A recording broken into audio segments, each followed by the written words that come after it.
Angelica Yulo, sinagot ang tanong ni Ai de las Alas tungkol kay Carlos Yulo. Si Angelica Yulo ay sumagot sa ilang mga tanong na ibinato ng comedy queen na si Ai de las Alas sa kanilang pagkikita noong ika-15 ng Oktubre taong 2024 sa kanilang pag-uusap, kung saan nag-collaborate din ang dalawa sa isang live-selling session. Hindi napigilan ni Ai ang kanyang sarili na tanungin si Angelica tungkol sa kapatid na si Carlos Yulo, na isang 2 beses na Olympic gold medalist. Matagal nang hindi nagkausap o nagkita sina Angelica at Carlos mula nang akusahan ng atleta ang kanyang mga magulang na sinasamantala ang mga perang kanyang nakuha mula sa kanyang pakikilahok sa mga international competitions. Isa sa mga tanong ni Ai kay Angelica ay kung nakapagbigay na ba si Carlos ng pagbati sa kanilang ama na si Mark Andrew Yulo, na kamakailan lamang ay nagdaos ng kanyang kaarawan. Ang tanong na ito ay nagbigay daan sa isang mas malalim na pag-uusap tungkol sa kanilang pamilya at mga relasyon. Sinabi ni Angelica na sa kabila ng hindi pagkakaintindihan at distansya,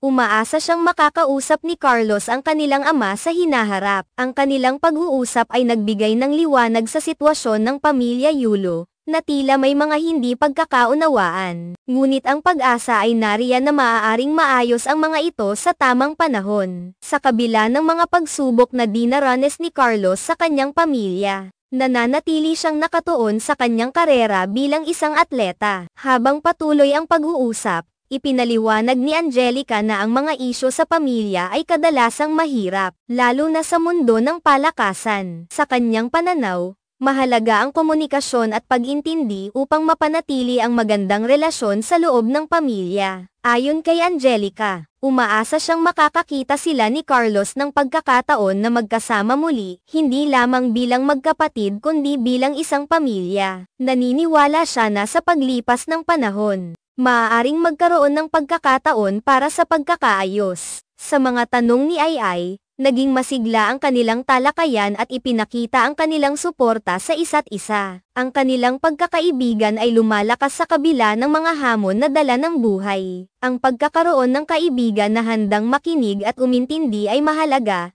lalo na sa mga panahong mahirap. Habang nag-uusap ang dalawa, hindi may kakaila ang magandang samahan na namamagitan sa kanila. Ipinakita ni Ai ang kanyang pagmamalasakit sa sitwasyon ni Angelica, na nagbigay sa kanya ng lakas ng loob na ibahagi ang kanyang saloobin. Sa kabila ng mga hindi pagkakaintindihan sa kanilang pamilya, naging inspirasyon ang kwento ni Carlos Yulo at ang dedikasyon niya sa kanyang sport. Marami ang humahanga sa kanya hindi lamang sa kanyang talento kundi pati na rin sa kanyang tibay ng loob sa pagharap sa mga pagsubok. Nagpatuloy ang kanilang pag-uusap tungkol sa mga pangarap at hangarin sa buhay. Ipinahayag ni Angelica ang kanyang suporta kay Carlos at ang pagnanais na makita siyang patuloy na magtagumpay sa kanyang karera. Dahil dito, napagtanto nila na ang buhay ay puno ng mga pagsubok at hamon. Ngunit sa huli, ang mahalaga ay ang pagkakaroon ng mga tao sa paligid na handang umalalay at sumuporta sa bawat hakbang. Ang kanilang kwentuhan ay nagbigay inspirasyon hindi lamang sa kanila kundi pati na rin sa kanilang mga tagapanood,